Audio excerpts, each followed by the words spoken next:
YouTube, what's up, motherfuckers? Saturday morning, my usual Saturday fucking upload.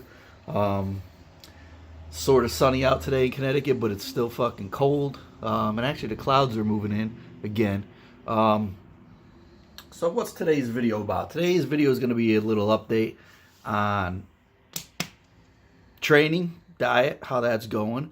And it's going to be about some car shit. So, first, I'll take a step back. Let's see. What do I look like? You know, little something there. I'm not terrible, but I'm not good. So, guys, you know how it is, though. When you're trying to do this getting in shape thing, you're hard as fuck on yourself. So, you know, to some people, I might look all right. To me, I'm not fucking even close to there. So, I slacked, though. Diet was not on point this week. Cardio, I've kind of slipped out on the cardio all week, but it's early, guys. It's fucking still, it's the end of April still, and it's not even fucking barely warm in Connecticut, so I got time. It's not summer yet. I got plenty of time. I'm going to be fucking ripped this summer. Trust me. Even though it's not moving as fast as I want, I'll get there. Anyways, what are we going to talk about today? We're going to talk about some car stuff. First off, I'll start off with the SL update on that thing. So there's been a little clunk coming from underneath the fucking car, like right in the driver's side area, right in the floor of the car. Now, I went to some forums, some online stuff, and people said, now I got braces. I got like these cross members underneath the car. Because it's a convertible, don't forget, so it has braces underneath the chassis. People said, yeah, I started hearing a clunking noise, fucking went underneath, torqued those up. Noise was gone. Okay. Check those fuckers out on my car. They're tight as shit. There's nothing wrong with them. They're not loose. So my boy in the backyard over here, my neighbor, he's a mechanic, so he was looking at it with me. And I put the car in gear, and he's like, dude, do me a favor. Let's pop the hood and do something. He said, your car looks like it fucking moved without moving. Like, when you put it into gear, the car jumped. So, now mind you, I didn't feel anything funny. He noticed it. We opened up the hood, foot on the brake, foot on the gas. I'll pop a video up later of this thing. The motor's basically waving to you in the fucking engine bay. It's fucking coming right up like that. So what's that mean? Engine mounts, motor mounts. So I gotta do the motor mounts. Usually when those are starting to go, you gotta do the transmission mount too. So my guess, the transmission mount could be bad, and that's the clunk I'm hearing, because I don't think it's clunking from the motor mounts, because that's not where I'm hearing the sound. But I don't know. It could be, it's all connected, so that could be where the clunk is coming from. So, we ordered fucking motor mounts and tranny mount for that thing. Hopefully that comes in soon. I'll be putting up a video, because me and my boy in the back, we're going to do that DIY, do it yourself, because it's fucking big money. I think it's like roughly $800 just to get that fucking done. And not for nothing, if you got tools, it don't look that bad. So we're going to try it. What else did I order for that car? Brake pads. We're going to do the brakes. Strut fucking mounts. Got those coming in, because the rubber's all fucking cracked on mine. So this car should be stopping and fucking feeling tightened back up after I'm fucking done over here. I don't know when the parts are going to come. I don't know when we're going to get a nice fucking day in Connecticut, because I look at the weather, and I want to do a video about this one day, but it's fucking guys, when I was a kid, summertime, springtime, you would have nice days, and you'd get a couple shitty ones. You'd get some rain, you get a day of rain or something, and the rest of the days are fucking usually nice. Majority of days were nice. It's completely opposite now. If we get a couple hours of sun during the week, it's fucking amazing. Like, I'm looking at the weather. Today is the only day I see sun all the way up through next week when you look at the fucking forecast. That's it. Rain or clouds, rain or clouds. It's all we get over here. I don't know how else it's going in the rest of the country, but Connecticut, all we get is clouds and rain. We don't fucking get sun anymore. Like, you literally could count the sunlight in hours now. That's how fucking bad it is. I saw somebody, this dude I follow on YouTube, he's from Boston. I think he said something like, like in a month when you add it all up, we like had like 14 hours of like really good sun in the past few weeks, like of being actually full sun out. 14 hours. When you're counting sunlight in hours for a span of time, like that's not during one day. That's during like a month. We don't have nice days anymore. I don't know what it is, but it's fucking heavily annoying because you can't plan anything. You can't fucking get nothing done. So, repairs on my car, because we don't have a garage, it has to be done outside. Gotta wait for fucking nice weather. It's fucking terrible. I mean, but it's gonna save a lot of money doing it myself.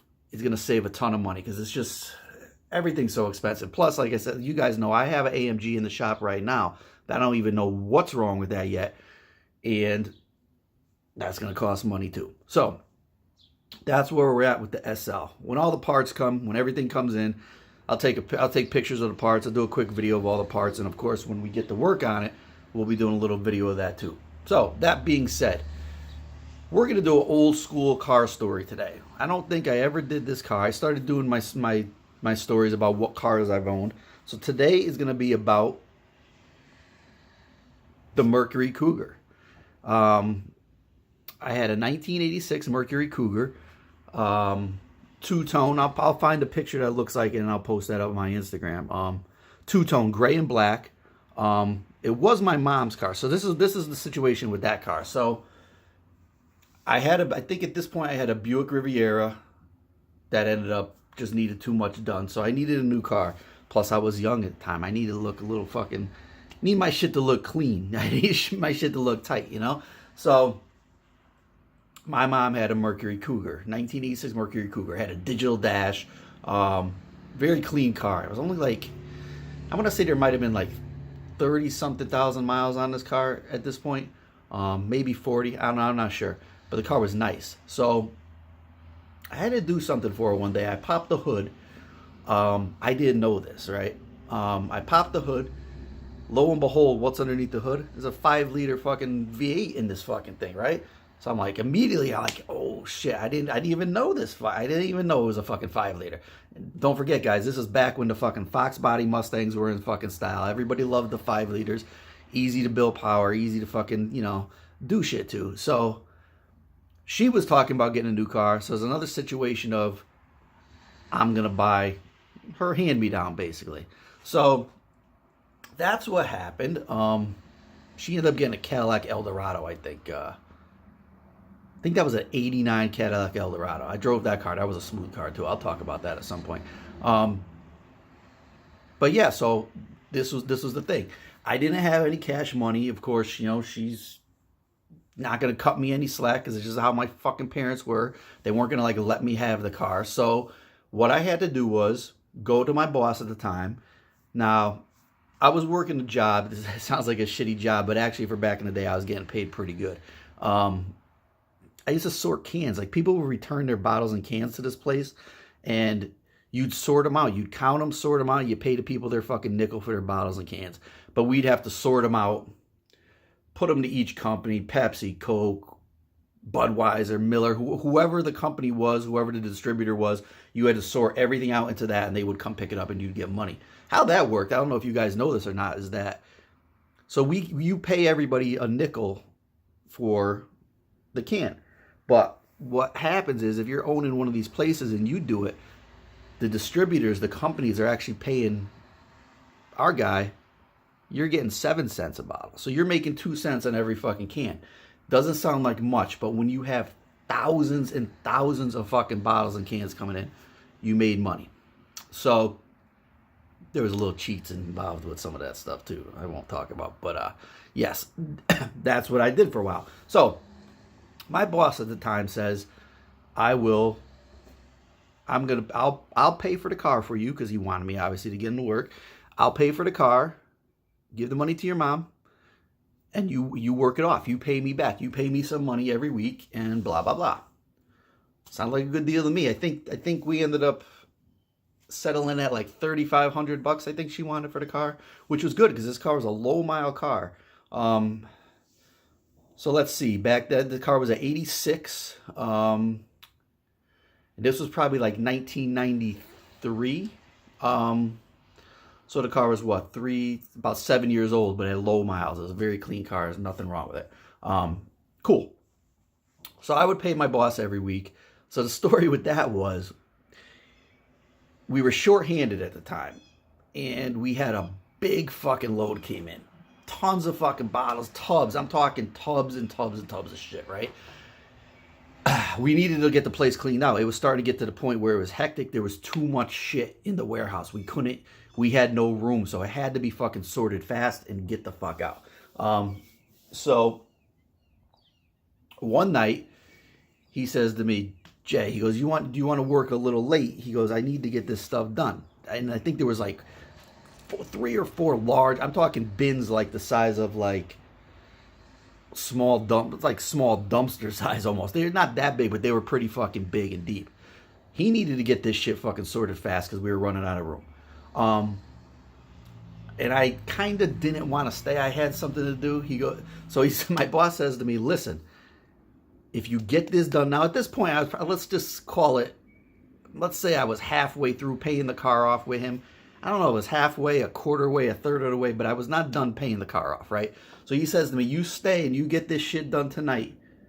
We're even with the car. We're good. I'm like, we're even? I said, now mind you, he's holding the title. I'm like, hell yeah, I'll fucking stay. I'll get this fucking shit done for you, right? So, boom. I fucking took care of shit that night. I stayed late, got everything done, got it taken care of. Now, I don't remember how the next situation, how this exactly worded out. But the thing was that the next day or the next week, or maybe it was 2 weeks later. So what it was is I would pay him every week. So I got paid that week. Cool. He didn't take no money for the car because we're even. That's what he said. The next week, he took money for the car. He took the payment. I said, whoa. I said, not for nothing. I said, didn't we say we're even? He goes, oh, I didn't mean we're even. He said, I just said we're even for that week. That you didn't owe me money that week. And I must have looked like the wind deflated out of me because I was like, I said, dude, not for nothing. I said, I probably wouldn't have stayed that long and did that. I said, you told me we were going to be even with the car. I said, I took care of all that for you because you told me that. And he's like, that's not what I meant. So now the foreman was basically like his right-hand man. This was his guy. He was there, right? He heard the first situation, the first comment, and then he heard what was going on. So the boss walks out of the room. I said, Brian, not for nothing. I said, didn't we talk about this? First of all, weren't we amazed that he would do this? And second of all, you're in agreement with me that he said we're even. He said, I'm on your side, dude. I said that. He goes, that's what he said. He goes, I don't know what his plan is now. I said, but that's what he said. I was like, what the fuck, man? I said, I knew it wasn't crazy. I knew that's what I thought he said. So, mind you guys, I'm on fucking fat burner now, so my eyes may be geeked out again, like usual. So, foreman agreed with me. Now, this is a right-hand man. This is his boy. Like, when they talk about business, everything, this was his guy who he went to. So, Brian, this kid says, and Brian was a little younger than my boss. He was younger than my boss. He was a little older than me, though. And he goes, I'm going to say something to him because I don't know what he's going to say. He said, I agree with you that's what he said. I said, okay. So, at some point during the day, he must have went off and talked to him. I didn't say nothing. I stayed at work, did what I had to do. So he calls me up. He's just like, Jay, come upstairs. Come to your office. So I sit down in front of his desk. He goes, listen. He goes, I just want to tell you. He goes, that's not what I meant. He said, I'm sorry. There was a misunderstanding. He said, but I talked to Brian. Brian thought the same thing. He said, I didn't know what I was saying. He said, I misunderstood what I said or how everybody else took it. He goes, that's not what I meant. He said, I feel bad and you did what I asked you to. Here you go. And he gave me the title to the car and he said, we're even. I said, you're sure? I said, I feel bad now. I said, are you sure? I said, because I misunderstood. You misunderstood. I said, I felt bad. And he said, nope. He said, the car is yours. Take it. You did what I needed. You took care of it. And I know if I need you to again, you could do it. I said, thank you so much. So basically, I didn't pay a ton of money for that car. It was awesome. It was a very fucking clean car. like I said, back in the day, this was decent money. You know, I mean, I was young. I was making like $11 an hour or something. This is like in 1993. I had no bills. I had no rent. You know, that was pretty good money for 93. You know what I mean? So immediately it's time to fucking start doing stuff to this car. So it was a 5-liter. What do you got to do with a fucking Ford 5-liter?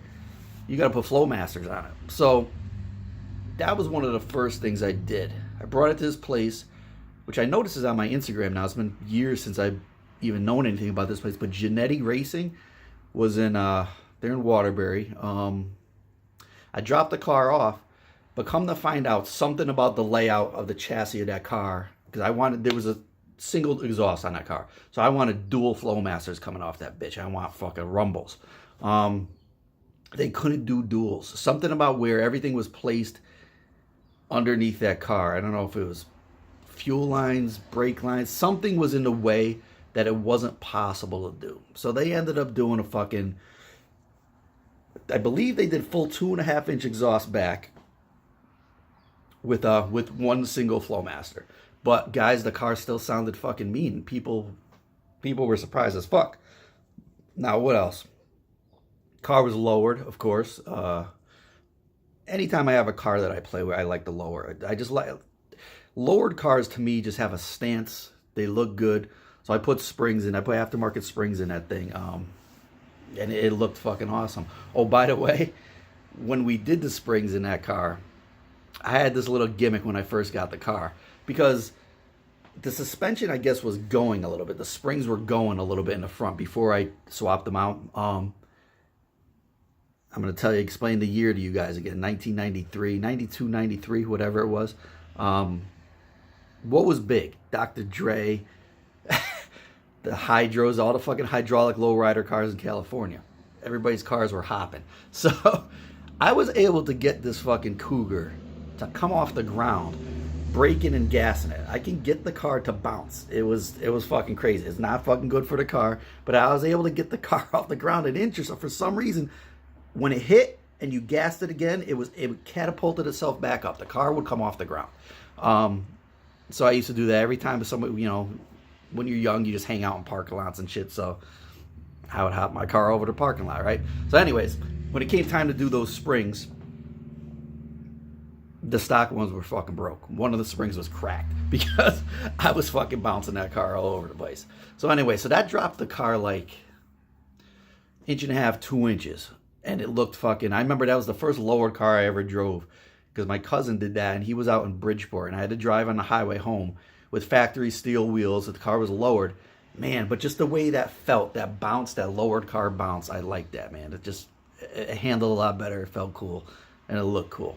So next thing I did was rims. Chrome rims were fucking big back in the day. They were just starting to pop out. Before that, in the early 90s, it started out more like aluminum, like brushed aluminum, not even, sometimes polished aluminum, sometimes just plain clear-coated aluminum wheels.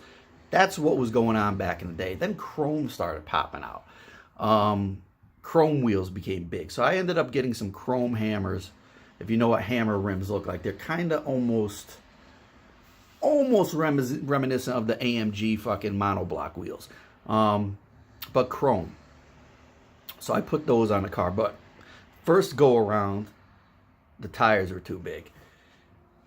They would, if I had anybody in the back seat, the car would bottom out. It hit the fucking tires. I had fucking lines all over the fucking sidewalls of the tires because it kept hitting the wheel well. Anyways, I ended up fucking swapping those out. I got some smaller tires. They looked like peanuts on the guys. I wish I had pictures of this car. I wish I did. The tires were small. But car looked cool, man. It was fucking smooth. There wasn't any Cougar around that really looked like that. What else? Light covers were big back then because it was just regular recessed square headlights, 4 of them. So we had these things. I think it was called GTS styling. It was basically just black plastic. It was like a black piece of, I don't know what kind of plastic it was, but you'd set it up with these double stick Velcro things, and you just put it right over the lights. It just blacked them out. It looked fucking tinted windows, blacked out fucking headlights, slammed on the ground. It looked, guys, the car was clean and it looked good. So Yeah, I ripped around that thing for a while, man. That car was fucking sweet. It sounded good. We used to go up to the Berlin Turnpike all the time. We'd fucking hang out and just, the car wasn't real fast. Because I don't know, people don't realize that those Mustangs, those 5 liter Mustangs, weren't that fast. The whole thing with those cars was they were just so light, and they were easy to fucking build up horsepower on. So that's why the cars were a little bit quick. Nowadays, by today's standards, those cars are fucking, they're slow as shit. They're not fucking, if you don't have over 300 horsepower in your car now, you're fucking, you might as well have a 4 cylinder, you know what I mean? So, but yeah, that was a very fun car. I loved it. It was very clean. Now what, at this point, after this, I think was when I got my first Mustang. We'll talk about that, the LX Mustang. But I gave this car to my sister, the Cougar, when it was time to get the Mustang. She immediately smashed it. I was so upset, man. I put so much fucking like love into that car. I took care of it, waxing that fucker every day. I even had it was gray on the side, black on the top. Like the whole side was gray, pinstripe in the middle, and I had color matched wax. It was this shit. I don't even know if they still make it. It was like Color Coat 2000 or something back in the day. But I had black and I had gray. And when you wax that car, which I did almost every time I washed the car was fucking gleaming. But it would just bring out the color so fucking nice. It got rid of fucking swirl marks. It got rid of fucking scratches. It wouldn't last real long. It'd last a couple weeks or so. But, man, it looked fucking good when it was clean. And then when I gave it to my sister, she immediately hit something. Man, I was devastated. And then she blamed it on because the car was too low and she couldn't drive it because it was low. But lowness don't stop you from driving into fucking walls or whatever it was that she get. That has nothing to do with that. What else? Yeah, I think one of our neighbors ended up buying that car because he was going to fix it. Now, the car was still drivable when it was smashed, right? He took it. I don't know what he did, but like the day he bought it, the day he got it on the road, he fucking smashed it again. This time the whole front of the car was fucking shot. Ruined it, just destroyed the car. I don't know whatever happened to that car. I don't think anybody ever fixed it, but it was trashed, man. Within a matter of me getting rid of it, within 3 months, the car was gone. It was shot. And I felt so bad. Like I don't know, guys, if you like cars, when you do something, even though I'm not really a mechanic, when you create something, you see something in your head and you make a car a certain thing and you create it from your mind and it's a piece of you, like you created that's an extension of me, what I saw in my mind. And when people just destroy it, that sucks. Makes you feel shitty. That's why I end up in situations now where I don't have enough room for cars because I buy shit and like I just want to keep the shit. You know what I mean? Like I don't want to get new. I mean, I want to get new, but I don't want to get rid of what I have unless they're fucking, knock on wood. I'm not going around driving and wrecking cars. So my cars stay in good condition as far as how they look body-wise, blah, blah, blah. Unless it's a beater. Like I have my winter crasher out here. I don't take care of the body as much as I should. I don't wash it enough, blah, blah, blah. Whatever. It's a winter car. Who cares? But, yeah, so that's my story of the fucking Mercury 5-liter, Mercury Cougar 5.0. Oh, guys, and don't forget, too, I had that side fucking emblem. I put that fucker on there. I probably shouldn't have did it because I probably should have left it a sleeper, but that was like a badge of honor, like back in the day. Those 5 liters were fucking badass. Like, that was a cool car to have back in the day. Like, I don't know, what would you compare it to today? I don't even know. I mean, they were, they weren't real fast, but they were fast for back in the day. So what would you compare it to now? I don't know. I know. I guess maybe a fucking newer Mustang now, but those things are fast as shit now. But yeah, those 5.0s are awesome. I ended up getting a 5-liter fucking Mustang after that, the LX. So guys, that's my Mercury Cougar story. What else? That's about it. So I'm going to keep you guys updated on how fat I'm getting. Let's see. How fat is Jay this week? Whatever, right? keep you updated on that. I'm going to keep you updated on the SL, what I got going on with that, because parts are in the mail as we speak, so I might even see some shit show up today. That'd be cool.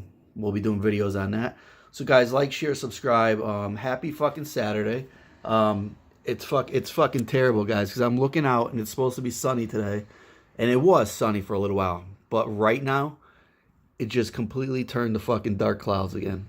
It's frustrating, man, because we can't do shit here in Connecticut. I don't know about you guys anywhere else, but we're having a tough time here.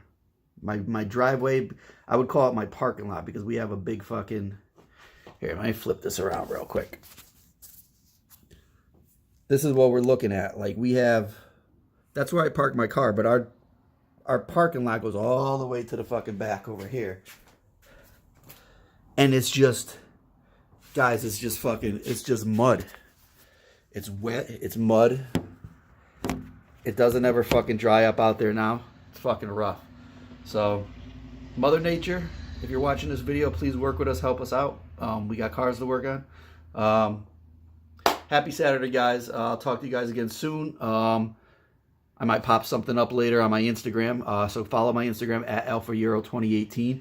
I'll pop up some pics when some parts start showing up. I got some brake pads already, but motor mounts didn't show up yet. I think all that stuff is coming in 2 separate packages too. So I'll keep you guys updated on that. So yeah, AlphaEuro2018, that's my Gmail. I mean, that's my Instagram, at AlphaEuro2018. My Gmail is alphaeuro2018@gmail.com. If you guys want to fucking ask me questions, blah, blah, blah, say, Jay, why are you so fat? Whatever. Ask me whatever the fuck you want. Talk to you guys again soon. Like, share, subscribe. Peace.